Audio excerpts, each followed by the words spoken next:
Embaixada brasileira de Kiev foi transferida para a capital da Moldávia e o país que fica ali ao sul da Ucrânia tem atuado como um dos polos de recepção de refugiados.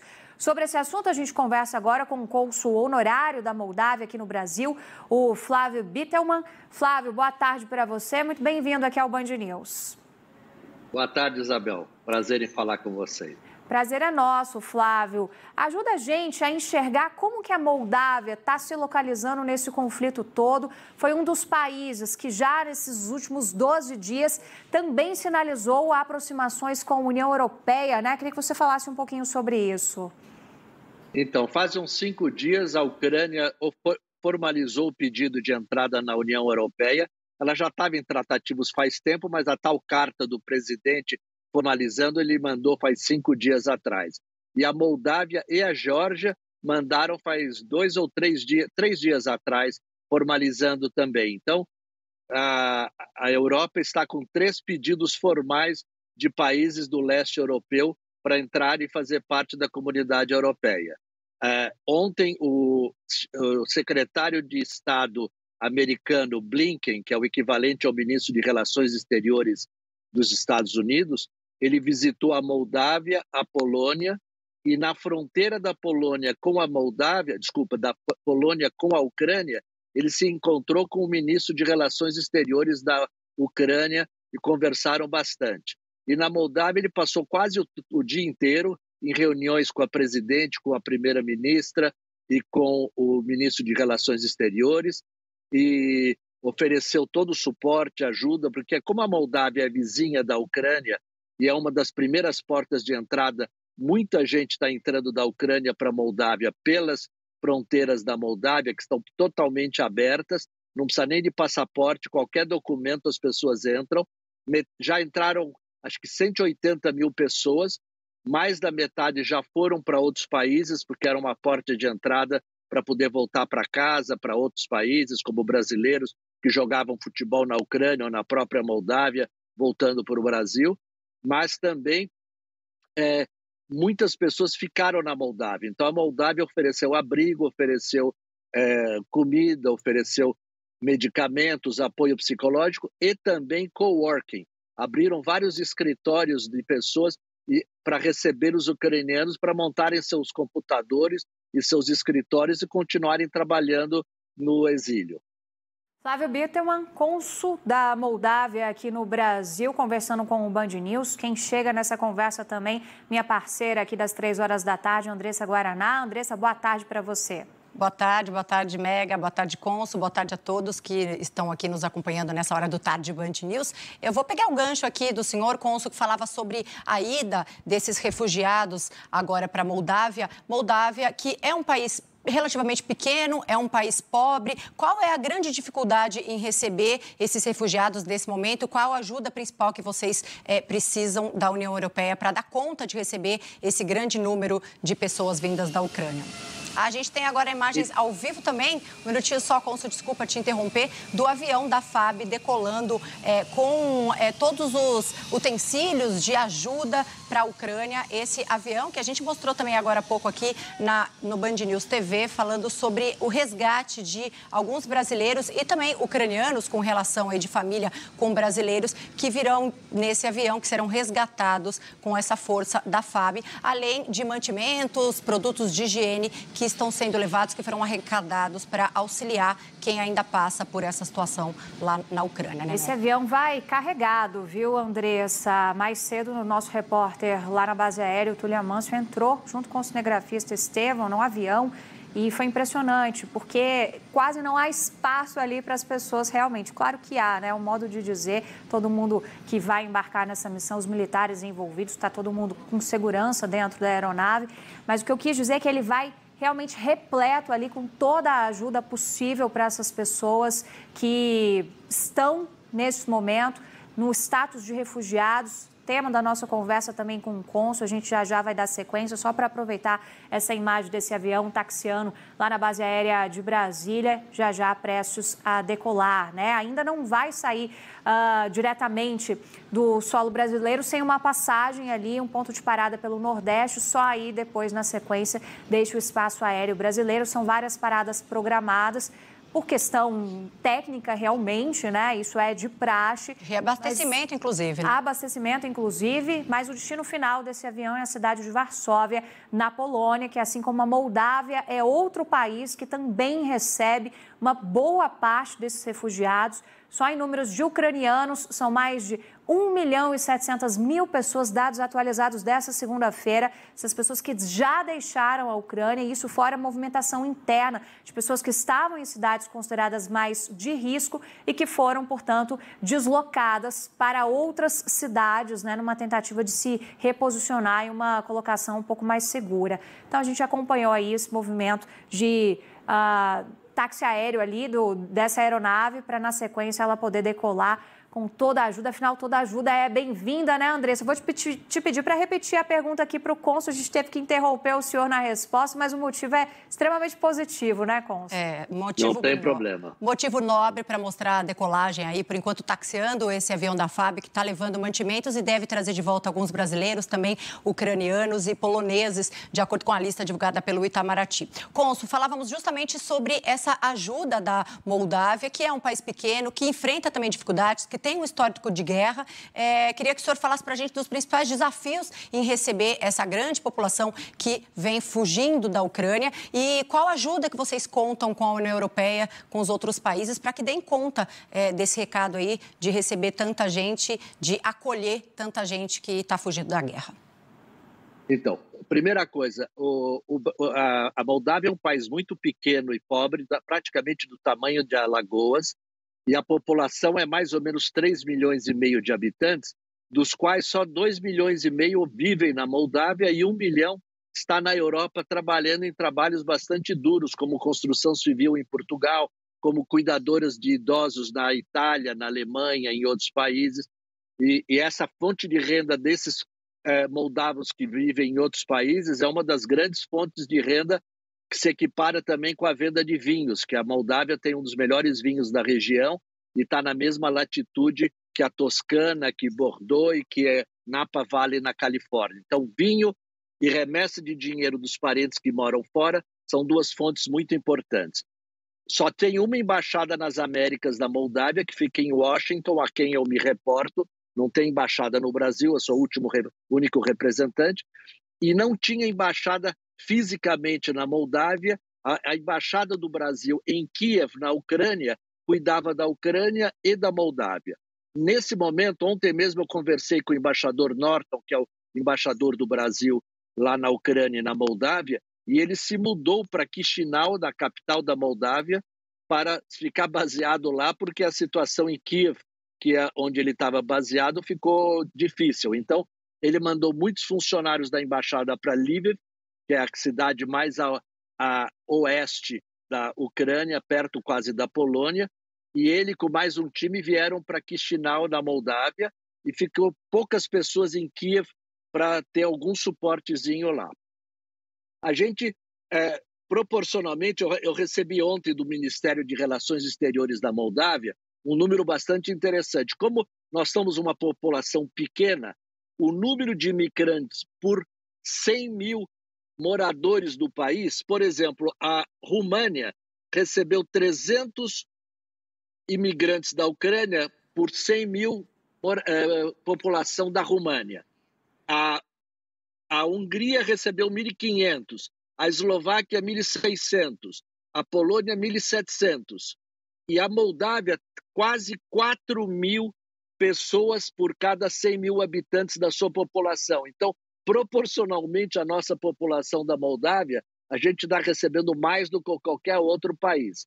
Alguns seguem destino, outros ficam lá e a gente está ajudando do que for possível. Ontem mesmo, o secretário Blinken dos Estados Unidos prometeu ajuda financeira para que o governo da Moldávia possa arcar com essas despesas de moradia, de comida, de remédios e tudo mais. Vou interromper o senhor novamente, peço desculpas, mas só para chamar a atenção aqui para essa imagem, o KC-390 da Força Aérea Brasileira decolando do solo brasiliense neste momento, com destino a Varsóvia, na Polônia.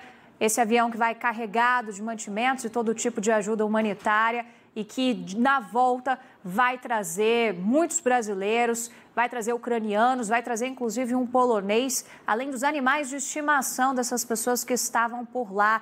Quem acompanha direto da base aérea de Brasília vai trazer mais informações para a gente. É o Túlio Amâncio de volta. Boa tarde, Túlio. Isso mesmo, Bel. A gente acabou de acompanhar, então, a decolagem desse avião, né, KC-390, avião da FAB, que está partindo agora exatamente às 3 horas e 15 minutos da tarde dessa segunda-feira, com destino a Varsóvia, capital da Polônia. Olha só, a gente tem o número de pessoas que vai embarcar, tá? São 40 brasileiros, 23 ucranianos que entraram em contato com a Embaixada Brasileira pedindo o visto humanitário, que pode durar até 6 meses. E se essas pessoas quiserem, podem ficar em definitivo. É uma das possibilidades dessa portaria que foi divulgada na semana passada. Além disso, um polonês também vai vir ao Brasil neste avião que retorna ao país, que chega aqui no país na quinta-feira. Além disso, 6 cachorros também vão vir, já está indo também àquela casinha especial para transportar o pet. Esse avião, que ele é utilizado em situações especiais, específicas, como em conflitos como esse que está acontecendo. Ele serve também para transporte, é um avião mais utilizado para transporte, mas em situações delicadas e muito específicas como essa, esse avião também pode transportar pessoas, que é este caso, como o que acontece agora. Então a gente torce para que todos façam uma boa viagem e na quinta a gente acompanha então o pouso dessa aeronave. A gente acabou de mostrar ao vivo a decolagem, então que todos tenham uma boa viagem, mas durante a programação da Band News a gente traz notícias desse avião que parte com 12 toneladas de mantimentos. Bel.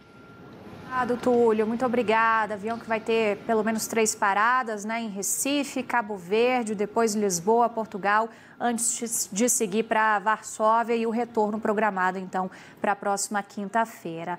O cônsul continua aqui com a gente, agradeço a gentileza, viu, cônsul? A notícia é boa, então a gente tem que dividir com todo mundo. É uma imagem de esperança, né, nesse avião, esperança para muitos brasileiros que estão tentando retornar aqui para o solo que é deles, né?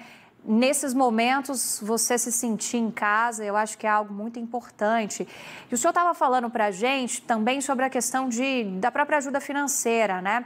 Na semana passada, o secretário de Estado dos Estados Unidos, Antony Blinken, esteve na Moldávia, deu essa sinalização de que os Estados Unidos também vão enviar essa ajuda financeira à Moldávia e outros países que estão recebendo esses refugiados. E o número pode aumentar em muito, né, cônsul? São esperados ali entre 5 milhões, segundo dados da própria União Europeia, o cálculo pode chegar a 7 milhões. Então, são esses países ali ao redor que vão ter uma sobrecarga também em relação ao recebimento dessas pessoas. A Moldávia trabalha com um certo limite para receber essas pessoas e, em algum momento, infelizmente, pode ter que chegar no ponto de não conseguir receber mais gente por conta de uma sobrecarga do próprio país, cônsul? Eu queria entender um pouco mais sobre isso. Eu não acredito que tenha limite, não. A situação de guerra, a coisa mais importante é estar com fronteiras abertas e todo mundo entrar. Como muitos estão usando a Moldávia como corredor de saída para a România, para a Polônia, para ir para outros países, nem todo mundo vai ficar na Moldávia. Então, o espaço aéreo da Moldávia também está fechado, como o da Ucrânia, porque nós estamos muito grudadinhos na Ucrânia e nós temos na Moldávia também uma região pequena chamada Transnistria, que também é pró-Rússia. E também tem 1.500 soldados russos e 5.000 milicianos ligados à Rússia nessa região. Então, também é um momento de atrito e tudo mais. Agora, essa região tem um grande oligarca de origem russa, que é praticamente dono de 70% de tudo que acontece na Transnistria, e ele é dono, inclusive, do time de futebol Sheriff, que participou recentemente da Champions League, que é a liga dos 32 melhores times de futebol da Europa. Nunca um time da Moldávia tinha participado, pela primeira vez ele participou. Foi uma grande honra, ganhou do Barcelona, ganhou do Real Madrid, ganhou do time da Ucrânia, mas acabou sendo eliminado. Mas tem uma coisa muito interessante, tem 19 nacionalidades diferentes nesse time, dos quais 3 brasileiros. O técnico desse time é ucraniano e há 3 dias atrás ele largou a Moldávia para vestir o seu uniforme de reservista da Ucrânia e foi para a Ucrânia lutar contra os russos, apesar de ele ser o técnico do time sheriff desse país. Cônsul, aproveitando que você citou aí essa guerra que a Moldávia viveu há cerca de 30 anos, queria saber se existe um clima de tensão, um receio, porque há algumas características semelhantes em apoio, principalmente a Rússia apoiando os separatistas na época, que conseguiu aí, que a Rússia reconheceu a região como independente, apesar do resto do mundo e a própria Moldávia não reconhecer ainda. Existe uma tensão ali, a presença do exército russo. Qual é a situação agora e o receio de que as tropas possam avançar em direção à Mongólia? É só acrescentar aqui, Cônsul, que o próprio presidente ucraniano Volodymyr Zelensky mandou recados para os outros países da região no sentido de que eles podem ser os próximos, né? Na verdade, os outros países da região, quase todos desse lado da Europa, já estão na comunidade europeia. Estônia, Letônia, Lituânia, România, Hungria, Bulgária, e aqueles países que foram do desmembramento da Iugoslávia, que viraram 6 ou 7 países. Todos esses países já estão na comunidade europeia, praticamente só falta a Moldávia e a Ucrânia. Do outro lado, você tem Geórgia, Armênia e Azerbaijão, que não estão na comunidade europeia, e você tem os 5 cristãos, que é o Cazaquistão, Uzbequistão, Turcomenistão, Taquistão e Quirguistão. Esses países dos estãos são comandados por verdadeiros ditadores que estão no poder há 20, 30 anos. Alguns o pai morreu e o filho assumiu e são muito chegados junto com Putin. Então, o Putin está muito tranquilo lá. A Armênia, que tem uma briga do genocídio contra os turcos, mataram 1,5 milhão de armênios no começo do século passado. Então, a Armênia e a Turquia se estranham o tempo inteirinho, porque a Turquia não quer reconhecer esse genocídio. E a Armênia também tem uma guerra por espaço, por território, com o Azerbaijão. Então, eles também não se dão muito bem. Então, a Geórgia é amigo da Armênia e a Armênia é amigo do Irã, que é outro vizinho com quem eles conseguem conversar. Então, essa geopolítica é uma coisa bastante complexa em toda a região. Mas a Moldávia tem medo de que ela possa ser a próxima, mas eu espero que não seja. E teve 2 boas notícias esses últimos 2 dias. Uma, que o primeiro-ministro de Israel, apesar de ser um judeu praticante que nunca viaja nem de carro nem de avião, no sábado ele pegou um avião, porque na religião judaica, se é para salvar vidas, tudo vale. E ele pegou o avião, foi para Moscou e ficou 3 horas conversando com Putin. Pode ser que dessa conversa algo de bom saia. E ele, saindo de lá, ele já foi para Berlim conversar com o primeiro-ministro da Alemanha, Olaf, e foi provavelmente levar algumas reivindicações do Putin. Então, essa é uma notícia boa. Outra que acabou de sair agora é que parece que vai ter um encontro na Turquia entre ucranianos e russos nos próximos dias, para um tete-a-tete pessoal, para ver se também chega em acordos. Então, eu espero que essa guerra acabe logo e a gente possa viver feliz com vizinhos de todos os lados. E uma terceira boa notícia é o fato da União Europeia aceitando iniciar o processo, né, para que a Moldóvia entre no bloco, assim como a Geórgia, atendendo a um pedido feito na semana passada. Um processo que é lento, que demora bastante, mas que tudo indica que vai dar certo. Mais uma outra boa notícia aí para a região. Cônsul, muito obrigada por conversar aqui com o Band News, passar um pouco da perspectiva da Moldávia aqui para nós brasileiros sobre o que está acontecendo nessa região. Até uma próxima. Obrigada, Cônsul. Foi um prazer falar com vocês. Tudo de bom. Um abraço.